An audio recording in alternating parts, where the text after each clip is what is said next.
कालच्या व्हिडिओमध्ये तुम्ही पाहिलं असेल की किती सुंदर असे साबण मी घरगुतीच तयार केलेले आहेत। खरं सांगते ह्या वापरल्यानंतर रिझल्ट पण खूप छान येत आहे।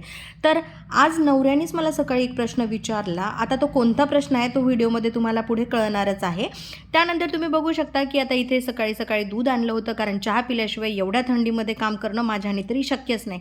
त्यामुळे पहिल्यांदा किचन ओटा आवरून घेतला, त्यानंतर दोघा तिघांसाठी आम्ही इथे चहा ठेवला। पहिल्यांदा दूध गरम करून घेतलं, त्यामध्ये साखरपत्ती टाकली आणि चहा चांगला असा उकळू दिला।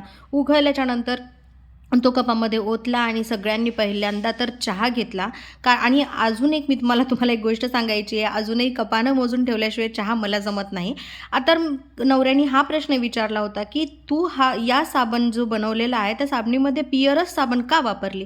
तर त्याचं उत्तर हे आहे की यामध्ये 98% ग्लिसरीन आणि थोडंसं नॅचरल ऑइल आहे फक्त, त्यामुळे आता हे कालचा तुकडा माझा उरलेला होता, कारण मी अर्धा साबण त्यामध्ये यूज केला होता। यामध्ये की ही साबण केमिकल फ्री आहे आणि ही ॲज अ बेस मी त्यामध्ये वापरला होता, असं मी त्यांना उत्तर दिलं। त्यानंतर येते स्वयंपाकाची वेळ, तर इथे भरल्या वांग्याची भाजी आज इथे करायची होती, त्यामुळे वांगे चिरून घेतले होते आणि बघू शकता तुम्ही असे वांगे चिरून घेतलेले आहेत। त्यानंतर काळा मसाला पण जो आहे तयार केलेला आहे, यामध्ये तीळ, कारळू, मीठ, मिरची, हळद हे सगळं टाकून इथे मसाला तयार करून घेतला होता। त्यानंतर आता पिलूच्या पप्पाची मैत्रीण म्हणजेच त्यांची मानलेली बहीण घरी आली होती, त्यामुळे त्यांचाही गप्पाटप्पा इथे चालू होता। मग त्यांना जेवायला बनवायचं होतं, त्यामुळे